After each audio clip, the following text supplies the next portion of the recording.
Good evening and welcome to Mountain Minutes. The music playing in the background is Misty Moonlight Waltz by Yo-Yo Ma, Edgar Myers, and Mark O'Connor.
Hello everybody, thanks for tuning in, and for any other channels that might be mirroring us, I appreciate the support.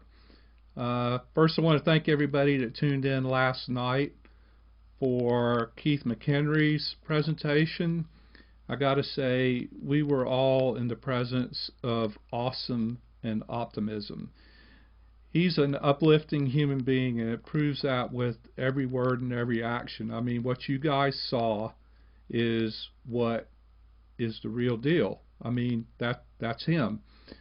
I had a great opportunity today. He came up to the school during my work day, and we got to have lunch together, so that was fun. And after lunch I decided I wanted to ask him a couple of more questions, follow up from last night. So I thought I'd play those first, just to be able to piggyback on that. So here we have Keith and me asking a couple of more questions. Just give me a second and we'll let it roll. Okay, we're with Keith McHenry for one last question after his discussion with us last night, and this came up from a bunch of different angles, but what we'd like to know is, in light of all your stories and all the challenges and struggles you've encountered, and the personal difficulties with all the police and the arrests and the setbacks and everything, how do you maintain your cheerful optimism every day to keep doing the work you do? Well, it's amazing. First of all, just feeding people is so rewarding and fun. And even if it's not a person really in desperate need of food, people just really appreciate it, and there's such good energy just around that one basic task alone. And anybody that's cooked for other people knows how amazing that is. But then the other thing is, the aspect of it is all the other Food Not Bombs volunteers that I meet they're just so inspiring. These young people who like dedicate their time to collect food, to cook it and serve it, and they just seem to have so much pride because of doing that. And it's just so inspiring to have these conversations. And so all day I'm blessed by people calling me or emailing me from every corner of the world telling me about how much, they're doing Food Not Bombs has meant to them and how excited they are about some project that they're doing. And that is also really, inspiring. So you couldn't possibly be sad under those circumstances. And then the other thing is, for some reason, the issue of how the dynamics of society is and the struggling, as painful it is to see that politicians and corporations are making decisions which are causing so much hunger and poverty, there's this human energy that happens all over the world to try to circumvent those crises and to make a difference and to try to resolve these problems. And I just find that that's just so beautiful, and it motivates me when I see, one, a problem that needs to be resolved, and the fact that people like myself can just organize and figure out how to resist. And so it's just I find it just very inspiring to do all those things. Well, thank you for that and for the example that you set. And so for our last little bit, what advice do you have for people who are actively engaged in activism or inspiring activists? Well, to think, for activists to really look at the long view, which can be hard, particularly when you're a younger person. There might be, like right now, climate change is a disaster. And of course you've got to stop the XL Keystone Pipeline, you've got all these things to try to organize around, and it can just seem frenetic. And when the United States announces a war, then you've got some kind of crisis, like when I was running into my friends in Indonesia, you have this whole master plan to destroy the beautiful archipelago of Indonesia just for coal mining and gold mining and timber harvesting. It just seems like a horrible crisis, and you've got to do something right now, and definitely we do. But also consider that, just to relax a bit and realize that this kind of social change will take a long time, and that there isn't this one event that marks the beginning of freedom and the end of some of the crisis and so on, and to just be prepared to do it for decades, to organize for decades rather than for weeks. And that will take some of the stress off of you to feel so frenetic about having to resolve the crisis now.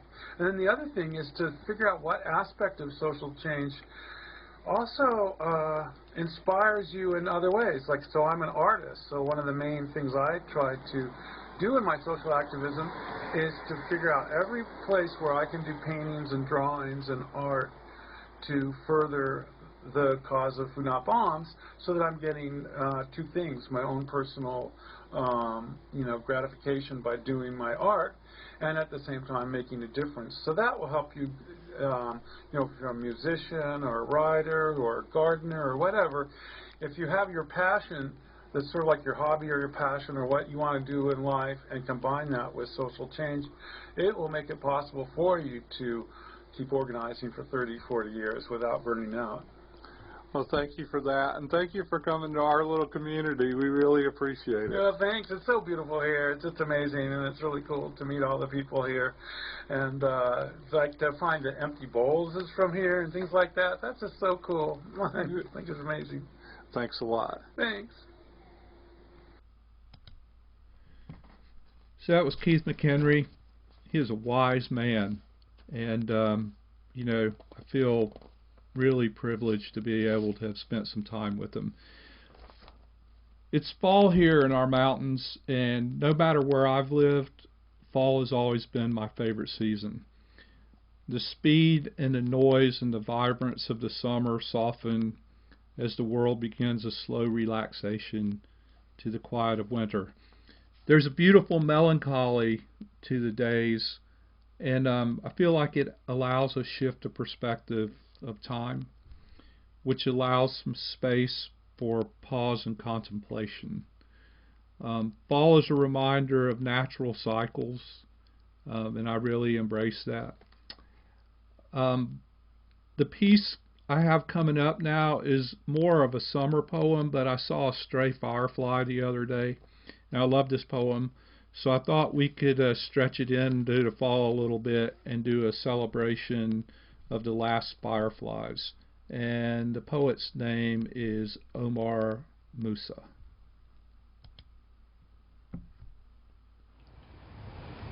She said, as a child, I lived in the mountains.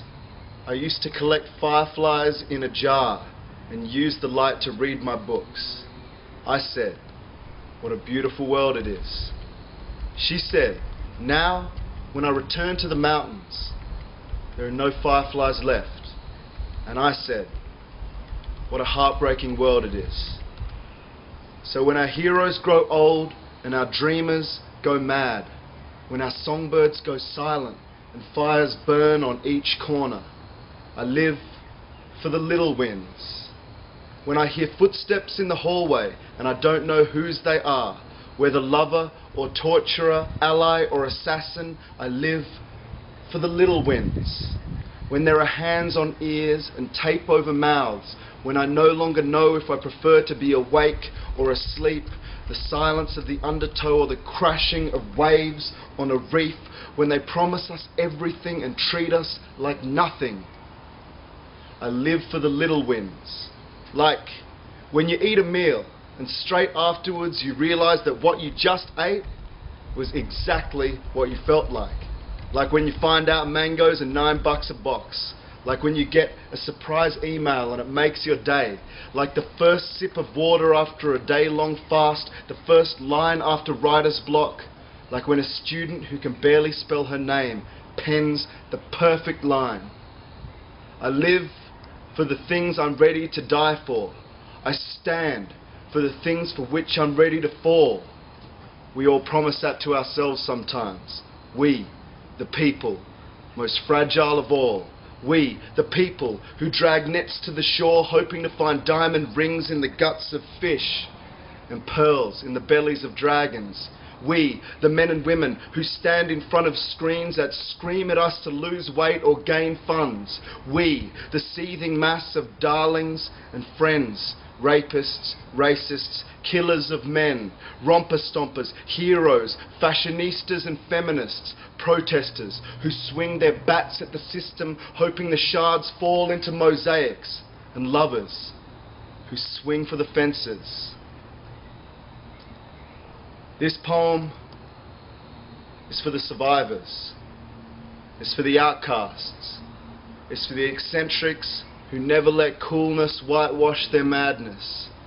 This is for the kids on the mish, the kids on the pavements, in the basements, in the flats, and in the schoolyards. They will treat your voice like a crime for which you have no alibi. So make it a crime of passion. Raise it at their eyes, shoplift time, pickpocket perseverance from the haters and leave the rest behind. Speak with purpose, teeth brighter than a city's spine. Little win though it may be, who knows? Maybe someday, one day, the fireflies will return.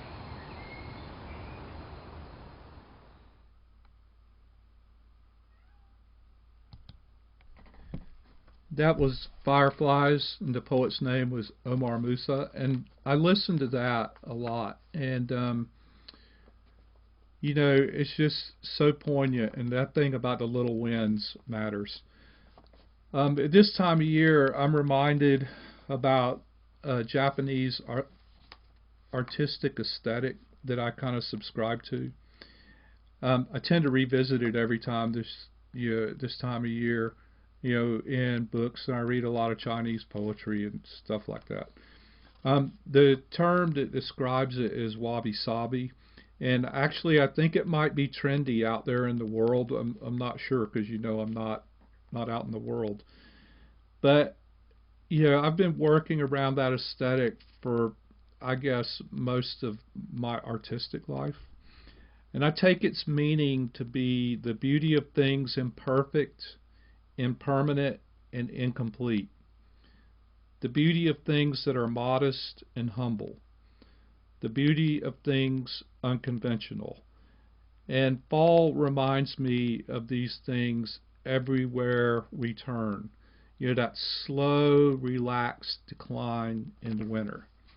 So I made this little piece in celebration of fall and the wabi-sabi aesthetic.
And that was my little movie about fall.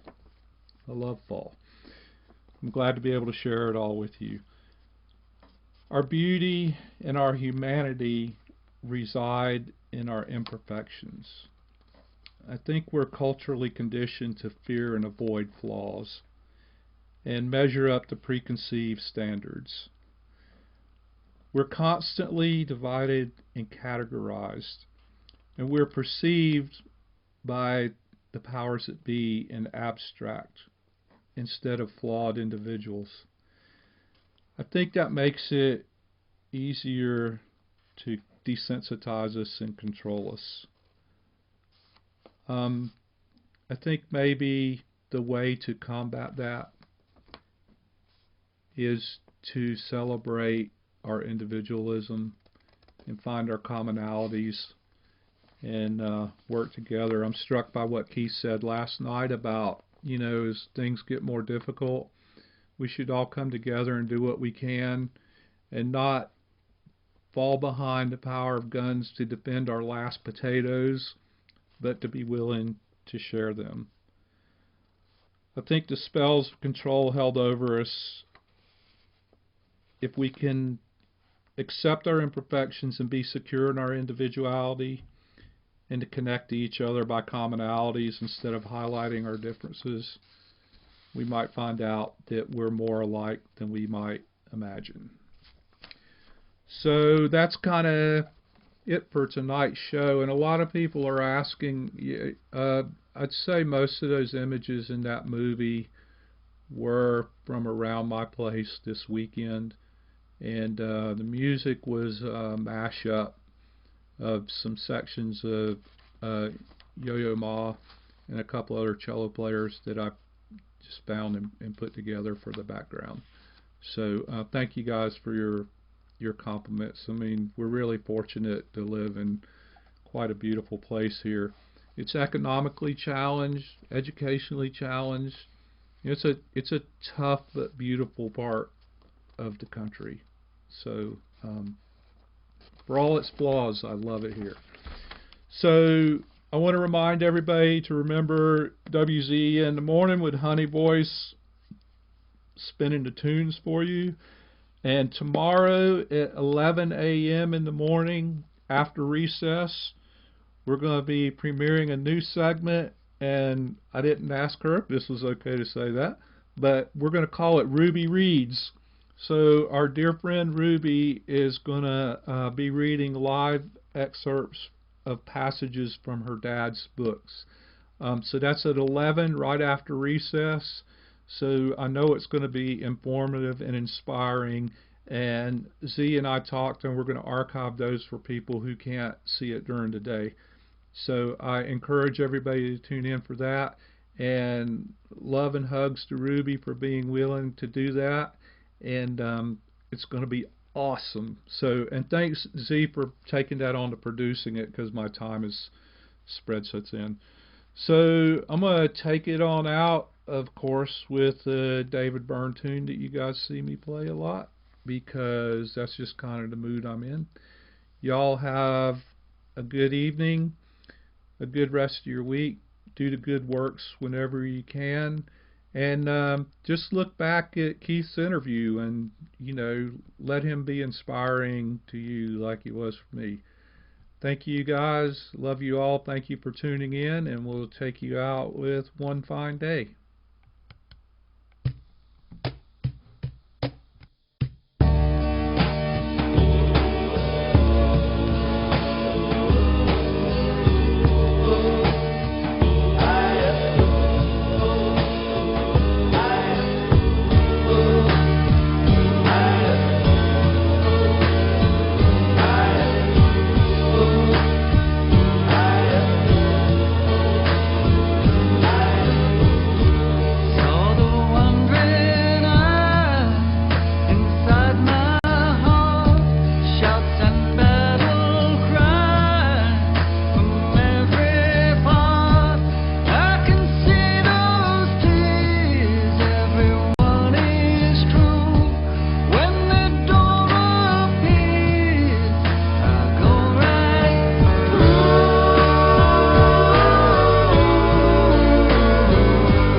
us everything's alright, except for we should fear each other, and then lead you on down to the river. Put your knees down through drink, and they'll hold your head under. And we're building slow, 'cause that's how it goes. Within the cast of the old, we'll see the new world grow. We're building strong, we're building sturdy. Oh Lordy, Lordy, we're building a home. And we got hammers, nails, and bricks, and we take every chance we get to chip, chip, chip away. Oh, at any old little bit. We walk slowly in the night, and it's autumn all the time. But the winter finally comes, we'll all be warm, 'cause we all been working on the building of our home. We're building slow, that's how it goes. Within the cast